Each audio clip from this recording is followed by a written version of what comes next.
ओम नमो शिवाय। जय श्री राम। दिव्य अमर गीता ज्ञान और गीता ज्ञान के आधारित उस एक भगवान की सतगुरु के रूप में एक सत्य पहचान क्या थी और हमने क्या बना ली। मैं आपको गीता का एक श्लोक पढ़कर सुनाऊंगा और उसके बाद मैं बताऊंगा, चर्चा करूंगा अपनी अध्यात्मवाद की कि भगवान कौन था और हमने किसको भगवान मान लिया। और मैं पूरे विश्वास के साथ आपको कहता हूं कि इस वीडियो को देखने के बाद आप इसके ऊपर विचार करने से नहीं रह पाएंगे। तो चलो शुरू करते हैं, आते हैं मुद्दे पर। दिव्य अमर गीता ज्ञान।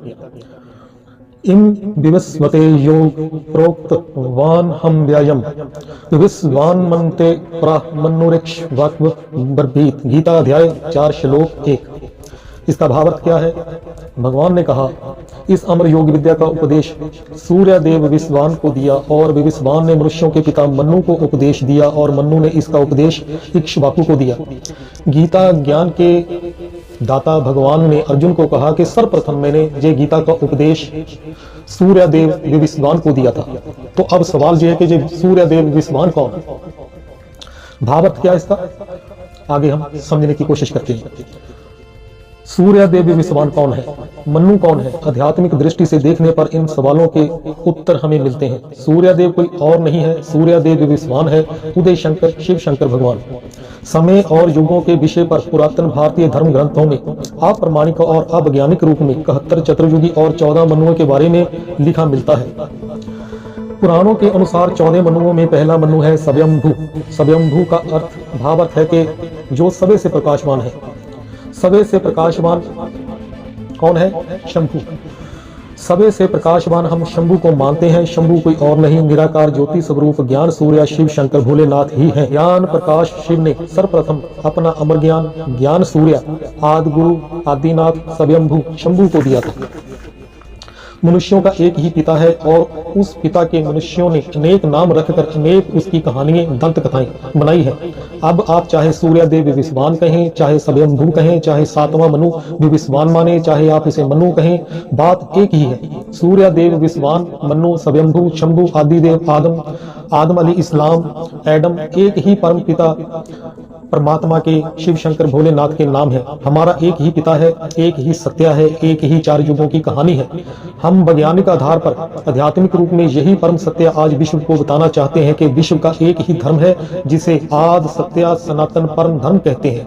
विश्व का एक ही अमर ज्ञान श्रीमद् भागवत गीता ज्ञान अमृत है और इस ज्ञान को श्रेष्ठ देवता श्री कृष्ण ने नहीं, विचार करें, इस ज्ञान के दाता नर से नारायण बनने वाले श्री कृष्ण नहीं, बल्कि देवों के देव महादेव शिव शंकर भोलेनाथ ने कलयुग के अंतिम समय में भारत में अवतरण, जिसको अवतार भी कहते हैं, करके दिया था। श्रीमद् भागवत गीता ज्ञान अमृत ही परम ज्ञान अथवा ब्रह्म ज्ञान है और क्योंकि परम सत्य एक है इसलिए पूरे जगत का जगत गुरु अथवा परम गुरु भी एक है।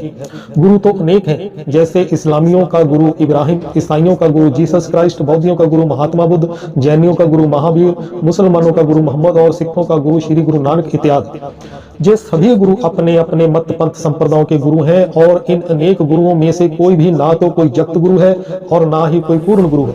मुख्य 8 गुरु हुए हैं और ये सभी अष्टदेव नारायणी आत्माओं में आते हैं और इन्हीं 8 गुरुओं से 8 मणकों की माला बनती है, जिसमें 9वां मन का सतगुरु की यादगार में होता है। वही 9वां मन का सत्य राम है और उसी 9वें मन के सत्य राम के लिए त्योहार राम नवमी के रूप में मनाया जाता है। 9वें मन के राम ने ही कलयुग के अंत में, जब हर तरफ महाअज्ञानता की घोर अंधेरी रात्रि छाई हुई थी, महाअज्ञानता की धुंध पसरी हुई थी, इस धरती पर पुण्य भूमि देवभूमि भारत में दिव्य अवतरण, जिसको दिव्य जन्म भी कहा जाता है, दिव्य अवतरण करके ज्ञान की गंगा बहाई थी। इसीलिए ही सत्याराम को गंगाधर भी कहा जाता है और अज्ञानता की घोर अंधेरी रात्रि में दिव्य अवतरण करने के कारण ही उस सत्याराम शिव शंकर भोलेनाथ आदिनाथ आदिदेव आदि गुरु की याद में हम महाशिवरात्रि का पर्व भी बड़ी धूमधाम से मनाते हैं। सत्याराम आदिदेव ही मुसलमान धर्म का पहला पैगंबर आदम अली इस्लाम है। आदिनाथ ही ईसाई धर्म वालों का एडम है।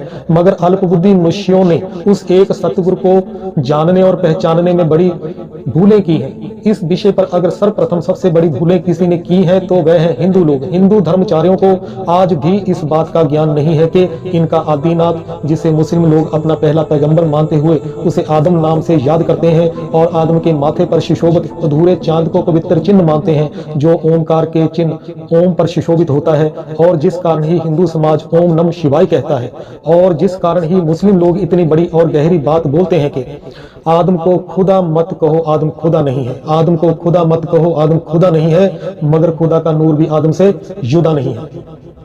ही इनका और इनके एक असल धर्म आदि सत्य सनातन परम धर्म का सतगुरु है।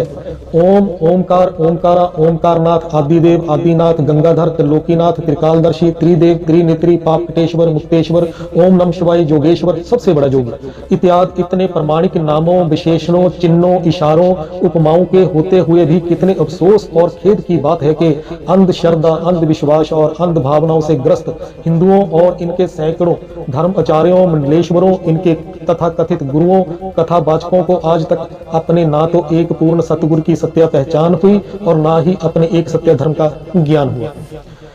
इस समाज को ये भी समझ नहीं है कि मुस्लिम लोग अपने धर्म के पहले पैगंबर आदम और ईसाई लोग अपने मैसेंजर एडम को क्यों आदम और एडम कहते हैं, जबकि आदम और एडम आदि देव अथवा आदिनाथ शिव शंकर के ही नाम है। और बहुत से मुस्लिम धर्म प्रमुख खुलेआम ये मानते हैं कि हमारा आदम अलैहिस्सलाम पैगंबर कोई और नहीं बल्कि हिंदुओं का महादेव शंकर है। जमाते उलीमा के प्रवक्ता मोहम्मद इलियास इस तथ्य को टेलीविजन और सोशल साइट पर अनेकों बार व्यक्त कर चुके हैं। इसके अलावा मुस्लिम विचारधारा के अनुसार उनका पहला पैगंबर आदम अलैहिस्सलाम बेशक खुदा नूर स्वरूप शिव बेशक खुदा नहीं है, क्योंकि आदम तो एक देहधारी आदमी है, मगर निराकार खुदा का नूर प्रकाश स्वरूप भगवान आत्मा स्वरूप भगवान जिसको हम निराकार शिव कहते हैं भी आदम से जुदा नहीं है। जैसे हिंदू लोग निराकार शिव को शंकर को नहीं शिव को दिव्या ज्योत कहते हैं, जैसे सिख लोग भगवान को प्रकाश कहते हैं, जैसे ईसाई लोग गॉड को डिवाइन लाइट मानते हैं, उसी प्रकार मुस्लिम लोग खुदा को नूर कहते हैं। उस एक भगवान और इंसान में मुख्य यही अंतर है कि भगवान सदैव ज्योति स्वरूप निराकार एक आत्मा है और वह शाश्वत रूप से अशरीरी अजन्मा अभोक्ता और कर्मातीत है।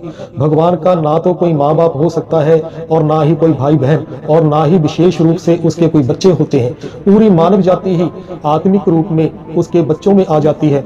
मानव जाति के उस एक ज्योति स्वरूप निराकार परम पिता को सदा शिव के नाम से जाना जाता है। सदा शिव एक ऐसा नाम जो नश्वर शरीर को मिला नाम नहीं बल्कि अजर अमर अविनाशी परम आत्मा को सदा से मिला हुआ एक नाम है और जो कभी नहीं बदलता और ना ही कभी बदलेगा। इसलिए ही निराकार शिव के नाम के आगे शब्द सदा लगा हुआ है। हम कभी भी देहधारी श्रेष्ठ और महान देवताओं को सदा राम सदा कृष्ण सदा विष्णु और सदा नारायण नहीं कहते। इन श्रेष्ठ देवताओं के साथ साथ इंसान शरीरधारी होते हैं। इनके माँ बाप भाई बहन और बीवी बच्चे भी होते हैं।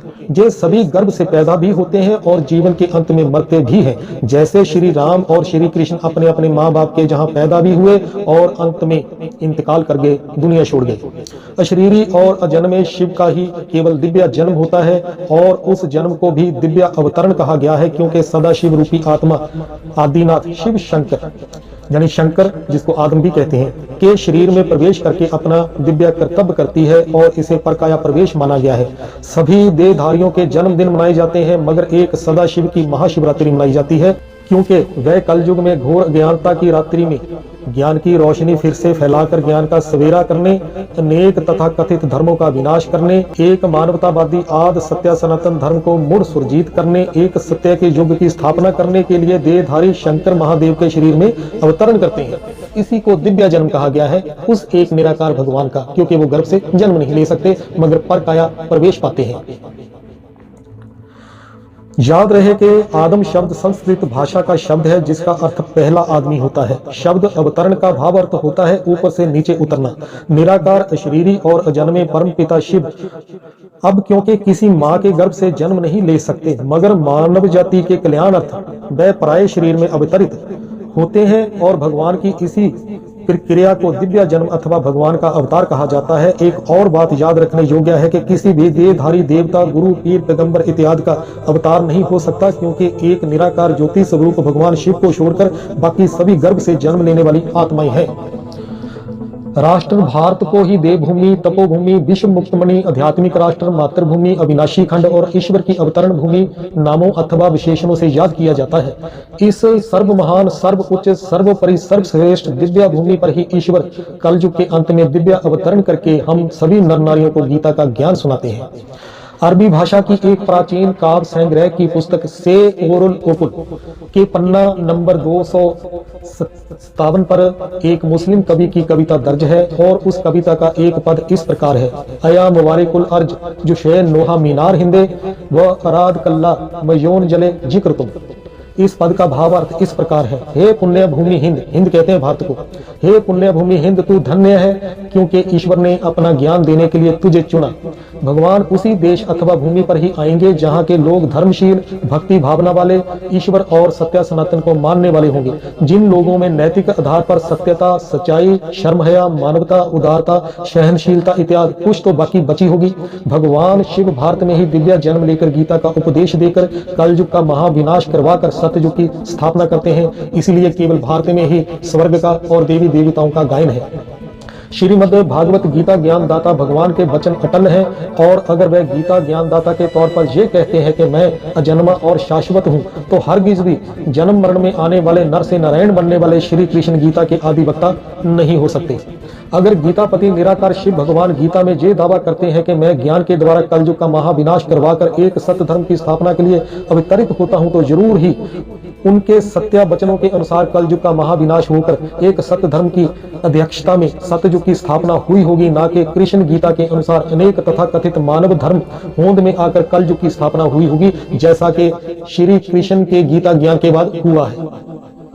भारत के तथा कथित अल्प बुद्धि धर्म आचार्यों ने अपने अपने अनुमान लगाकर कल्पनाओं के आकाश में उड़कर अंधश्रद्धा, अंधविश्वास और अंध भावनाओं के समुद्र में डूबकर धार्मिक ग्रंथों, चार युगों, आत्मा परमात्मा, चार युगों में मानवीय घटनाक्रम के सत्य और सत्य अर्थों का जो अनर्थ किया, इन विषयों पर जो जो महाअज्ञानता को फैलाया, सीधे सरल सुंदर सुसंगत और साधारण सत्य को उलझाया, उसका दुख परिणाम आज केवल भारत ही नहीं बल्कि पूरा विश्व भोग रहा है। जन्म मरण में आने वाला अल्प बुद्धि मनुष्य अपने बौद्धिक बल पर कितना भी बड़ा दार्शनिक, महामंडलेश्वर, शंकराचार्य, पंडित, ज्ञानी, धर्म प्रमुख और धर्माचार्य क्यों न बन जाए, वह भगवान की तरह सर्वज्ञ नहीं बन सकता। वह भगवान की तरह सत्य का स्वरूप सत्यम शिवम सुंदरम नहीं हो सकता। मनुष्य अंतिम रूप में पूर्ण सत्य आखिर है क्या, ये नहीं जान सकता। यही कारण है कि वेदों के रचनाकार वेद व्यासों को वेदों में नेति नेति लिखना पड़ा। यही कारण है कि गुरुजनों को अपनी वाणी में राम राम करता सब जग फिरे राम ना पाया जाए लिखना पड़ा।